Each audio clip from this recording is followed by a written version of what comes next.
عن أبي هريرة رضي الله عنه وسلم إذا كنت لصاحب يوم على نفسه فالإمام يذكر فقد صدق رواه البخاري ومسلم. Sebagaimana hadis yang diriwayatkan oleh Abu Hurairah bahwasanya Rasulullah SAW bersabda, melarang kita berkata-kata kepada teman pada saat kita sebelumnya menyampaikan khutbah. Perbuatan tersebut akan menghilangkan pahala kita. Oleh karena itu maka kita diam menentukan khusyuk khutbah. Mudah-mudahan Allah Subhanahu wa taala merahmati kita semua. Amin ya rabbal alamin.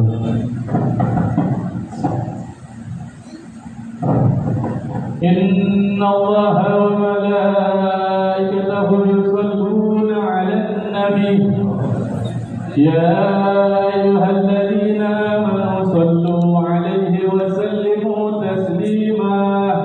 Allahumma salli wa sallim 'ala sayyidina Muhammadin sayyidil mursalin wa 'ala alihi tayyibin at-tahirin wa ashabil akramin wa radha 'anhum ajma'in برحمتك يا أرحم الراحمين. السلام عليكم ورحمة الله وبركاته. الله أكبر الله أكبر الله أكبر الله أكبر. أشهد أن لا إله إلا الله. أشهد أن لا إله إلا الله. أشهد أن محمدا رسول الله. أشهد أن محمدا رسول الله. حي على الصلاة. حي على الصلاة.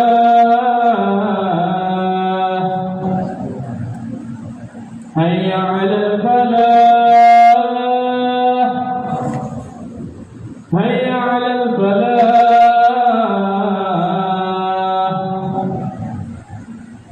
الله أكبر الله أكبر. لا إله إلا الله.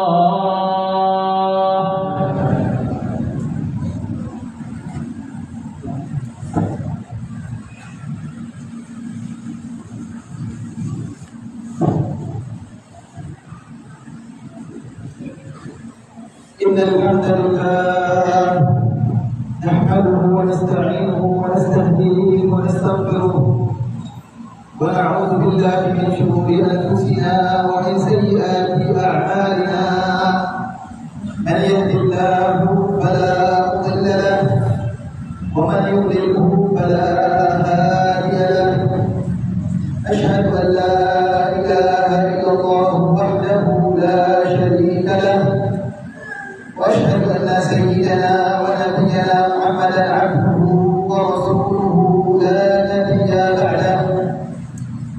اللهم صل وسلم على سيدنا محمد الفاتح لما أغلق والخاتم لما سبق ناصر الحق بالحق والهادي إلى الصراط المستقيم وعلى آله وصحبه حتى قدره ومقداره العظيم.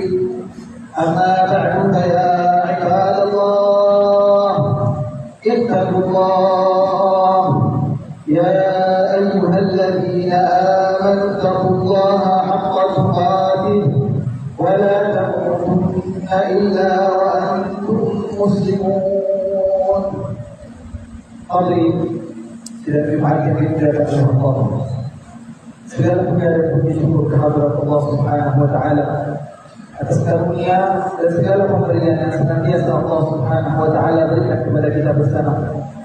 Nikmat diberikan kesehatan, nikmat diberikan kelapangan, nikmat diberikan hamba Allah yang bersatu dalam kalimat tauhid la ilaha illallah di bawah bendera baginda Nabi Muhammad sallallahu alaihi wasallam.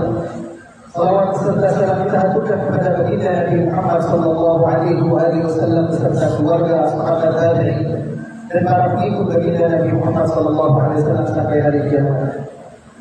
Dari kita yang penuh dengan keberkahan ini, tapi mengingatkan diri sendiri dan hadirin sekalian untuk selalu berpegang teguh kepada perintah-perintah Allah dan selalu semaksimal mungkin berusaha untuk menjauhi larangan-larangan Allah, yang mana kedua amal tersebut adalah bentuk ketakwaan kepada Allah Subhanahu wa taala. Takwa kepada Allah Subhanahu wa taala adalah satu-satunya perkara yang akan bermanfaat bagi seorang manusia dalam mengarungi perjalanan hidup mereka kepada Allah Subhanahu wa taala. Ibadah Allah, sesungguhnya seperti yang kita ketahui bahwasanya hari ini adalah termasuk hari yang paling mulia di antara hari-hari yang Allah Subhanahu wa taala berikan kepada kita. Baginda Nabi Muhammad sallallahu alaihi wasallam bersabda, "Afdalul ayyami 'inda Allah yaumul nahr, thumma yaumul qarn." Kata baginda Nabi Muhammad sallallahu alaihi wasallam, sesungguhnya hari yang paling afdal, hari yang paling baik utamanya di sisi Allah Subhanahu wa taala adalah hari Idul Adha 10 Dzulhijjah. Kemudian berikutnya adalah Yaumul Qarn. Yaumul Qarn ditafsirkan oleh ulama dengan hari-hari tasyrik 3 hari setelah hari lebaran Idul Adha tersebut. Dan tidak sampai di situ bahwasanya hari raya yang kita laksanakan hari ini bertepatan dengan hari terbaik juga. Tidaklah satu minggu sebagaimana yang disampaikan oleh baginda Nabi Muhammad sallallahu alaihi wasallam, "Khairun min tala'at alaihi syamsu yaumul Jumu'ah." Sebaik-baiknya hari yang matahari terbit di dalam hari tersebut adalah hari Jumat. Kalau seandainya kita betul-betul berangan-angan dan betul-betul memikirkan hal baginda Nabi Muhammad sallallahu alaihi wasallam tersebut, kita mengetahui bahwasanya hari ini adalah hari terbaik dari yang terbaik, hari yang merupakan nikmat dari Allah Subhanahu wa taala kita mendapatkannya. Namun apa yang telah kita lakukan di hari itu dengan keberkahan ini itulah yang menentukan apakah hari ini adalah baik bagi kita atau tidak baik bagi kita. Banyak ibadah yang Allah Subhanahu wa taala syariatkan dari lisan baginda Nabi Muhammad sallallahu alaihi wasallam untuk dilaksanakan di hari ini, di hari-hari yang mulia ini. Termasuk yang paling utama dan paling afdal adalah menyembelih daripada hewan kurban, seperti yang disampaikan baginda Nabi Muhammad sallallahu alaihi wasallam dalam riwayat At-Tabrani. Baginda Nabi Muhammad sallallahu alaihi wasallam bersabda, "Ahabbul a'mali ila Allah ba'da al-fara'id ma 'amila adamiyyun min 'amalin yawm an-nahri ahabbu ila Allah min ihramina." Seseorang tidak mengamalkan satu amalan yang lebih dicintai oleh Allah Subhanahu wa taala di hari lebaran melebihi daripada kecintaan Allah terhadap hamba-hambanya yang menumpahkan darah hewan kurban di hari Idul Adha. Ibadah Allah, sesungguhnya amalan-amalan ini sangat besar nilainya di sisi Allah. Menyembelih hewan kurban adalah sebuah ibadah yang agung, akan tetapi alangkah disayangkannya ketika ibadah yang agung tersebut dilaksanakan tanpa berpegang ilmu. Seseorang seringkali melaksanakan ibadah sebelum mereka mempelajari betul bagaimana hukum yang berkenaan tentang ibadah tadi. Karena sebagian ibadah yang dilaksanakan tidak menggunakan ilmu, maka yang pertama adalah orang tersebut tidak akan merasakan manfaat daripada ibadah. Dan yang kedua, bisa jadi ibadah yang dia laksanakan bukan mendatangkan pahala, bukan mendatangkan cinta dari Allah Subhanahu wa taala, justru menjerumuskan orang tersebut ke neraka Allah Subhanahu wa taala. Mengapa? Karena ia melaksanakan sebuah ibadah dengan cara yang salah. Dan sebagaimana yang disepakati oleh ulama, at-talaffuz bil ibadatil fasidah ma'siyah, melaksanakan sengaja melakukan ibadah yang memang jelas-jelas adalah ibadah yang tidak sah, merupakan sebuah pelanggaran, merupakan sebuah pelanggaran di dalam agama Allah Subhanahu wa taala. Ibadah Allah, sedikit hukum masalah hewan kurban yang harus kita ketahui adalah bahwasanya jika hewan kurban tersebut dinadarkan, maka haram hukumnya dimakan kecuali oleh orang-orang yang fakir miskin saja. Tidak boleh sama sekali siapapun mengambil manfaat daripada daging atau bagian dari hewan kurban tersebut, melainkan hanya orang-orang yang tidak beruntung saja daripada fakir dan miskin. Dan yang kedua, jika hewan kurban tersebut dikurbankan atas nama orang yang sudah meninggal, maka hukumnya sama dengan hewan kurban yang dinadarkan, yakni tidak boleh dimakan kecuali oleh orang-orang yang fakir dan miskin saja. Namun kita lihat kejadian di masyarakat kita, bagaimana orang-orang berbondong-bondong, berlomba-lomba melaksanakan ibadah kepada Allah Subhanahu wa taala, namun dengan minimnya ilmu yang mereka miliki. Mereka enggan bertanya kepada orang-orang yang tahu. Mereka enggan untuk mencari ilmu tentang ibadah yang akan mengantarkan mereka ke surga Allah Subhanahu wa taala. Padahal jelas-jelas Allah Subhanahu wa taala di Al-Qur'an berfirman, "Fas'alu ahlal dzikri in kuntum la ta'lamun." Maka tanyakanlah kepada orang-orang yang memiliki pengetahuan, memiliki ilmu, jika kalian kebetulan menjadi orang-orang yang kurang tahu tentang masalah tersebut.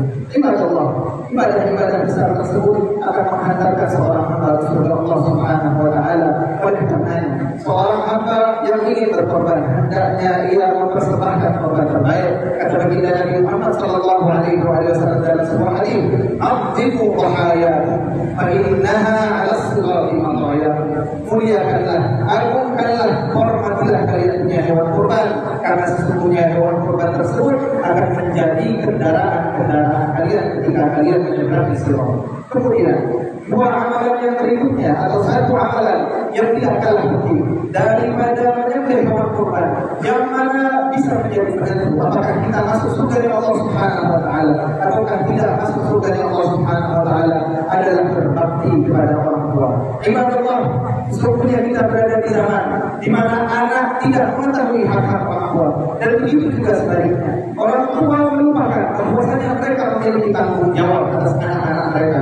Oleh karenanya, anak-anak yang memiliki orang tua maka hendaknya mereka berbakti kepada orang tua mereka masing-masing. Sayyidina Abdullah bin Abbas rahimahullah taala wa radhiyallahu taala anhu, beliau mengatakan bahwasanya ada 3 ayat yang diturunkan oleh Allah Subhanahu wa taala tentang sebuah perintah, dan satu perintah disandingkan dengan perintah yang lainnya, yang mana kedua amalan tersebut tidak akan diterima oleh Allah Subhanahu wa taala kecuali kalau yang satunya lagi diramalkan.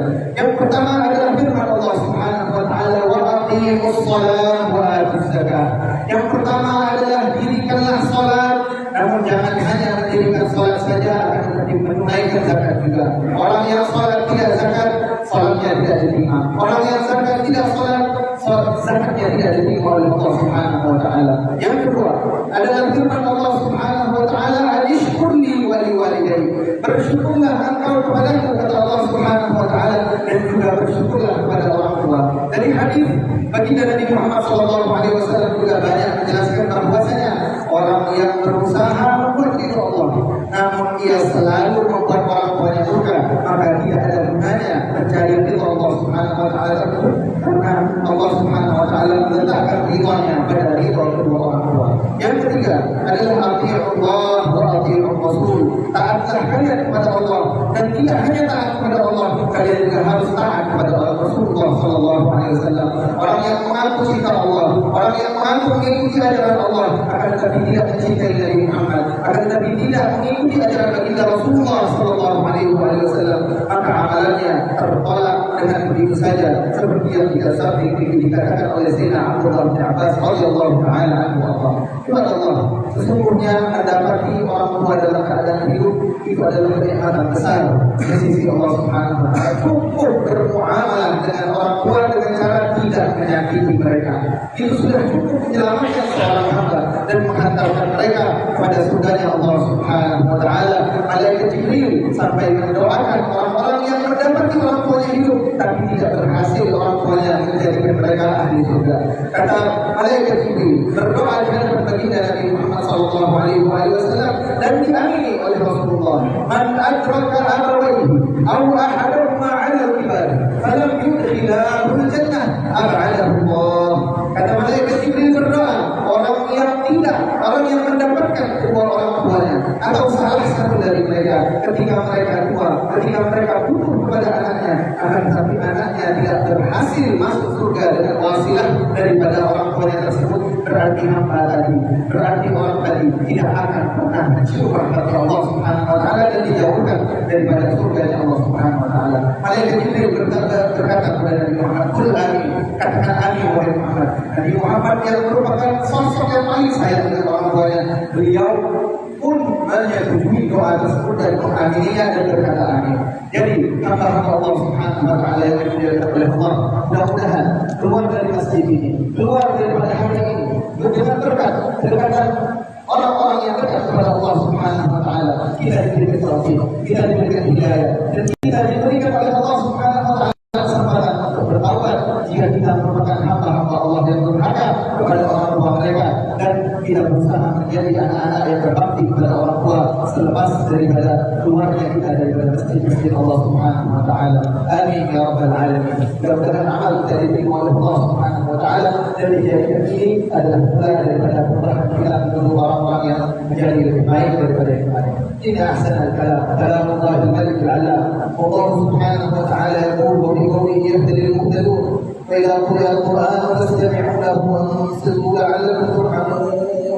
أعوذ بالله من الشيطان الرجيم. بسم الله الرحمن الرحيم. والعصر إن الإنسان لفي خسر إلا الذين آمنوا وعملوا الصالحات وتواصوا بالحق وتواصوا بالصبر. بارك الله لي ولكم في القرآن العظيم، ونفعني وإياكم بما فيه من الآيات والذكر الحكيم، وتقبل مني ومنكم تلاوة إنه هو السميع العليم. أقول قولي هذا وأستغفر الله العظيم لي ولكم ولسائر المسلمين فاستغفروه من كل ذنب إنه هو الغفور الرحيم. اللهم صل وسلم على سيدنا محمد وعلى آل سيدنا محمد. الحمد لله حمدا كثيرا كما امر، واشهد ان لا اله الا الله وحده لا شريك له إرغاما لمن جحد به وكفر، واشهد ان سيدنا ونبينا محمدا عبده ورسوله سيد الخلائق والبشر. اللهم صل وسلم على سيدنا محمد من قصر العين بنظر وعود بقدر. اما بعد فيا عباد الله اتقوا الله وذروا الفواحش ما ظهر منها وما بطن، وحافظوا على الطاعة وحضور الجمعة والجماعة، واعلموا أن الله أمركم بأمر بدأ فيه بنفسه وثنى بملائكته المسبحة بقدسه، وثلث بكم أيها المؤمنون ببريته ويسر، فقال تعالى ولم يزل قائلا عليما إن الله وملائكته يصلون على النبي يا أيها الذين آمنوا صلوا عليه وسلموا تسليما. اللهم صل وسلم على سيدنا محمد وعلى آله وصحبه أجمعين.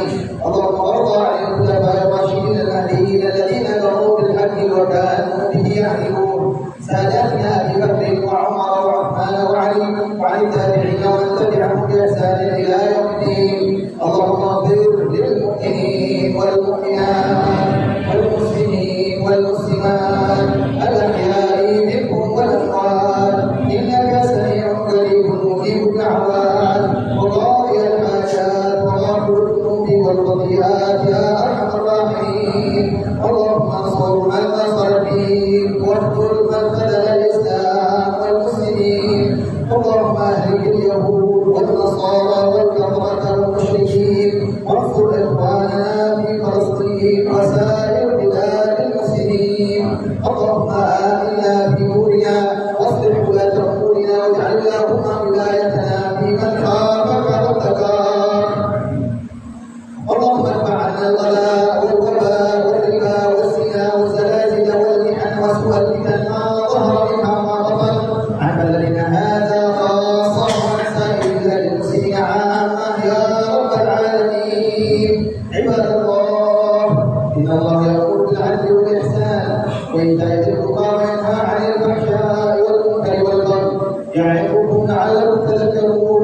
فاذكروا الله العظيم يذكركم، واسألوه إن من فضله يعطيكم، واشكروه على نعمه يزدكم، ولذكر الله أكبر والله يعلم